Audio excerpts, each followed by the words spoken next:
Do you speak French or no, not at all? La vache qui rit. You are passionate about watches, being a long-time collectioner yourself.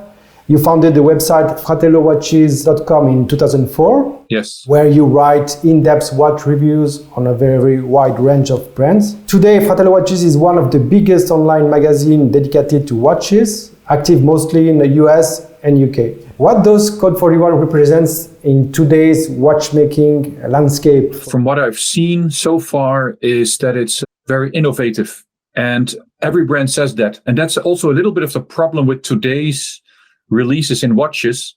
You can basically get a press release and do a find and replace for the brand name and the model name. You basically have all the same press releases. And I think what is nice about Code 41 is that it's truly different and truly innovative. And I think the project that we will talk about today, the Mecascape, is an attestament of that. It's true, we try to be different in the way of selling watches, but also in the product side where we try to explore and make some risk, like with the Mecascape. You are one of the first to hold one of the prototypes. What were your impressions? It received a lot of oohs and ahs in the office. It's really well done. It really feels solid. It feels like you can drop it on the floor. I won't. But it feels like it's very solid and wonderfully finished, and it feels like an industrial product. It's really nice. Being a watch collector or enthusiast, you also sometimes want to have something different. And now you can go out and buy a vintage Atmos clock, for example, or a new one. But that's still something that you will also find perhaps in the house of your grandparents, with all due respect. I think this Mecascape is something for now, like in the period or time that we live today. Thank you for this feedback, and I appreciate, because we never know exactly what would be the reaction of people that love watches, No, I think it's amazing. And also the size or dimensions, as you said, are very interesting, because I can imagine that if you work a lot on a desk, you have your stand for a nice fountain pen or a holder or a presse-papier. But I think a clock is also something nice to have on your desk to enjoy.